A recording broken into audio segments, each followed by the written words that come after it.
On the stifling, completely windless morning of Tuesday, July 12, 1988, right in the middle of Macon County, Illinois, a 62-year-old farmer named Arthur Penhaligon sat quietly on the open, worn, steel pan seat of a 1953 Farmall Super M tractor. He slowly, methodically dragged a shallow steel cultivator through the rising dust. He was working a meager 80-acre plot of land that his family had owned free and clear since the dark days of the Great Depression. Just across the rusted barbed wire fence line, a massive, fully air-conditioned four-wheel drive Steiger Panther tractor roared violently back and forth across a sweeping 400-acre field.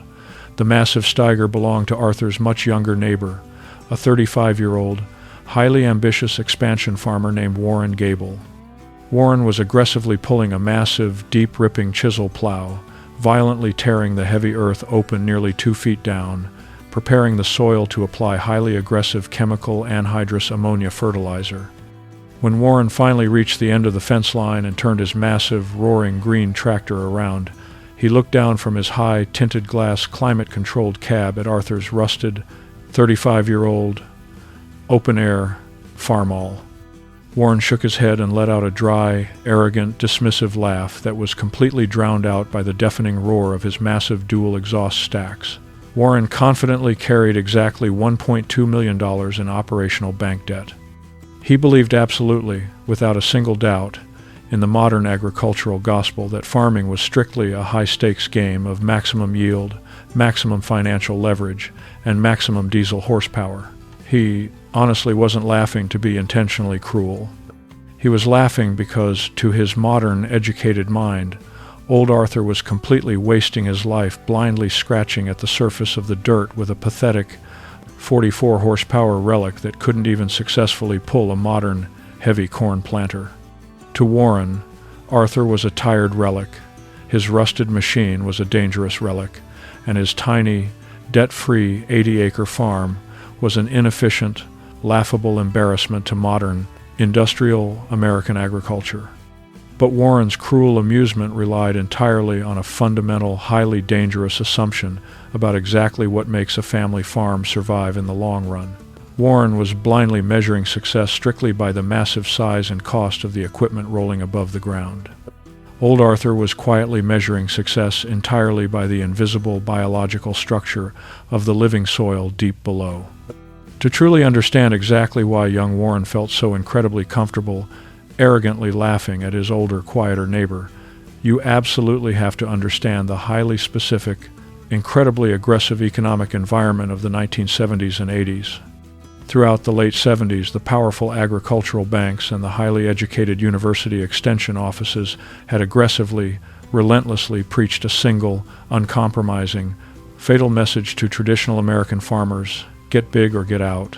Farmland values were soaring artificially high, and national inflation was running hot. The conventional accepted wisdom heavily dictated that a smart, modern farmer should actively borrow heavily against his existing paid-off land just to buy more expensive land. And then, he should boldly borrow again to buy the massive, $250,000 heavy machinery required to farm that new ground quickly.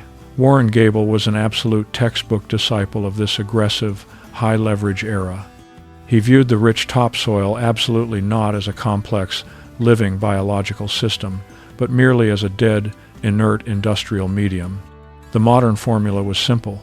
You ripped it open deeply with massive, expensive horsepower, you heavily injected it with toxic synthetic fertilizers, and you aggressively extracted absolute maximum bushels of yellow corn just to service your massive, crushing banknotes. The industrial system worked beautifully, perfectly, and mathematically, strictly as long as it rained on time. Warren looked down at Arthur's unleveraged, completely debt-free 80 acres and saw nothing but pure, foolish, stubborn inefficiency. Arthur absolutely never deep-plowed his small fields. He only very lightly cultivated the top few inches with his rusty old Farmall just to kill the early weeds. He never once bought expensive synthetic anhydrous ammonia. He quietly rotated clover crops and manually spread animal manure. He absolutely never, ever expanded. To a highly modern, aggressive operator carrying over $1 million in heavy bank debt, Old Arthur wasn't just poor and foolish. He was actively, stubbornly standing squarely in the way of American agricultural progress. Let me stop right here and tell you about the actual physical microscopic structure of living topsoil. Because this specific story isn't really about the obvious difference between a shiny new tractor and a rusty old one. It is entirely about a desperate, microscopic war fought silently, inches beneath the dry surface of the earth. When Warren Gable aggressively used his massive four-wheel drive Steiger tractor to forcefully pull a deep-ripping chisel plow through his 400 acres every single spring, he was certainly accomplishing his stated goal of breaking up the hard soil for deep planting. But he was also actively doing something violently, irreversibly destructive that the neat typed bank ledgers absolutely never accounted for. Deep, aggressive, industrial tillage completely destroys the delicate, natural, capillary structure of the living soil. It violently shatters the millions of microscopic channels carefully created by busy earthworms and slowly decayed root systems. These are the exact, vital, microscopic channels that actually allow the deep soil to naturally absorb and securely hold rainwater, exactly like a giant, dark sponge. Furthermore, violently turning the dark, moist soil completely over and directly exposing it to the harsh wind and baking sun massively accelerates the rapid evaporation of whatever precious moisture is left. Warren was essentially blindly turning his rich fields into a highly aerated, fast-draining, dead sieve. As long as the gentle spring rains came exactly on schedule every 2 weeks, the green crops grew beautifully, the yields were high, and the heavy bank loan was paid. Arthur Penhaligon, quietly operating on the exact same type of dark, rich Illinois dirt just on the other side of the rusted fence, used an entirely different, incredibly ancient methodology. His 35-year-old Farmall Super M only reliably produced 44 horsepower at the heavy drawbar. It absolutely didn't have the sheer physical weight or the brute mechanical leverage to pull a heavy, deep-ripping chisel plow, even if old Arthur had ever wanted it to. But Arthur absolutely didn't want it to. Arthur firmly believed in an older, significantly slower agronomy. He simply used his old Farmall Super M to gently drag a shallow sweep-point cultivator just 2 inches below the surface of the earth. He absolutely didn't turn the deep soil over. He simply sharply sliced the shallow roots of the emerging spring weeds, intentionally leaving the heavy crop residue from the previous year resting flat on the surface exactly like a thick, protective blanket. By absolutely never breaking the deep, delicate structure of the soil, Arthur allowed his small 80 acres to slowly build up an immense, highly resilient percentage of organic matter. The millions of microscopic earthworm channels remained completely intact. The delicate, vital, capillary networks were absolutely untouched. While Warren's heavily tilled, aerated fields completely dried out to a depth of 8 inches after a single hot week of sunshine, Arthur's protected fields securely held water suspended deep in the soil architecture, exactly like a dark, cool, hidden reservoir. For years, young Warren had loudly mocked this slow method. Shallow cultivation was incredibly slow. It required immense, stubborn patience, and it absolutely didn't look nearly as clean, black, and perfectly uniform from the gravel road as a deeply plowed, perfectly manicured modern field.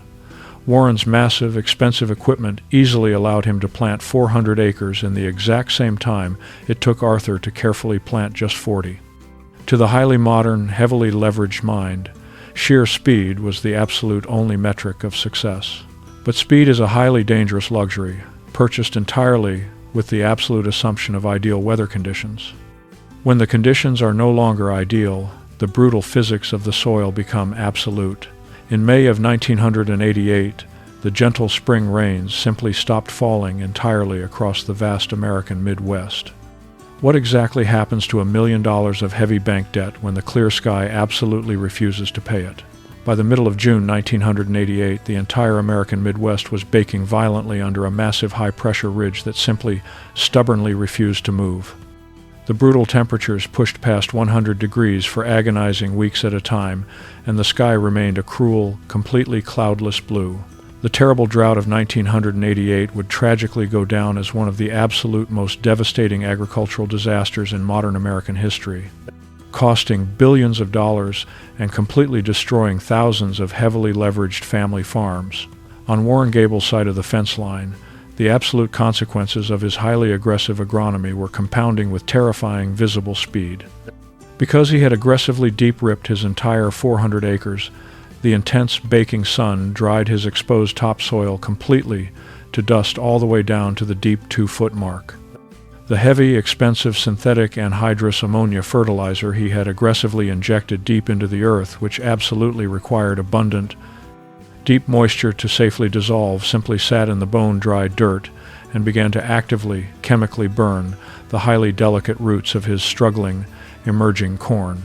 His massive $250,000 Steiger Panther sat completely idle in the hot machine shed, a massive depreciating asset generating absolute zero value while the heavy interest on its massive bank loan accrued silently every single day. By early July, Warren's dying corn had tightly curled into sharp gray-blue spikes, desperately trying to conserve water that simply wasn't there. The entire massive field was dying. But just across the rusted barbed wire, an incredible biological miracle was quietly unfolding. Arthur Penhaligon's tiny 80 acres were absolutely not dying. The thick, heavy layer of organic crop residue Arthur had intentionally left on the surface was actively acting exactly like a massive, protective thermal shield, physically dropping the deep soil temperature by 10 vital degrees and entirely preventing deadly surface evaporation. Beneath that thick protective blanket, the completely intact, unbroken capillary networks and deep earthworm channels were actively, desperately drawing up deep, latent subsoil moisture, slowly wicking it safely upward toward the thirsty roots of his strong corn. Warren's massive, expensive field was rapidly turning the dead color of ash.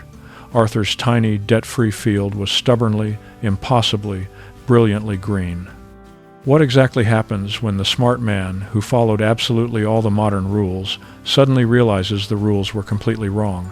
In late September of 1988, the true, brutal accounting of the terrible drought was finally tallied at the dusty local grain elevator.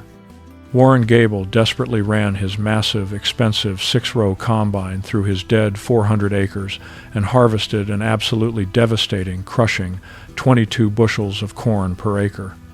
In a normal, rainy year, he fully expected 160. The brutal math of maximum financial leverage absolutely requires maximum physical yield to function. 22 miserable bushels an acre meant Warren absolutely could not even make the interest payment on the idle Steiger Panther, let alone the massive principal payments on his huge land loans. The local bank would inevitably be initiating aggressive foreclosure proceedings long before the very first snow fell. His entire modern operational philosophy had completely collapsed under the terrible weight of a single dry summer. Across the rusted fence, old Arthur Penhaligon quietly ran his small, slow, pull-type combine through his green 80 acres.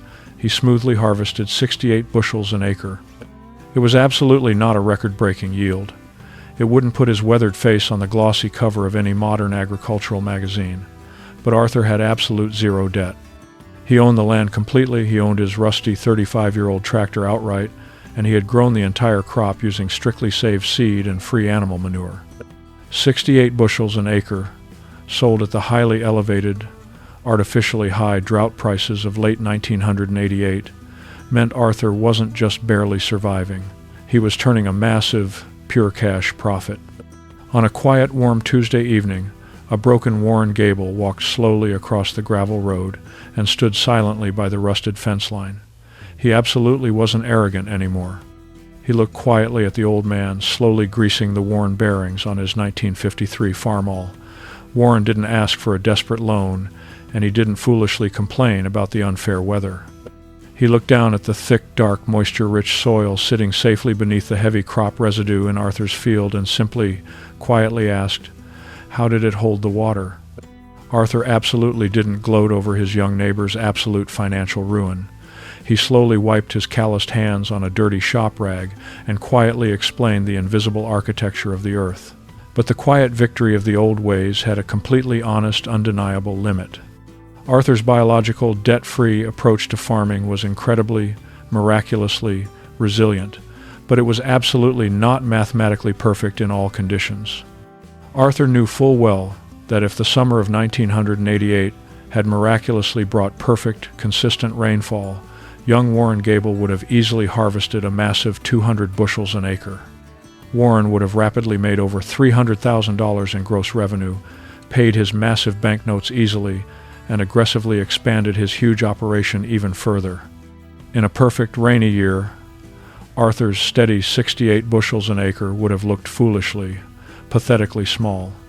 Arthur's slow, shallow cultivation and low horsepower methodology inherently and intentionally sacrificed the absolute ceiling of production just to safely raise the absolute floor of survival.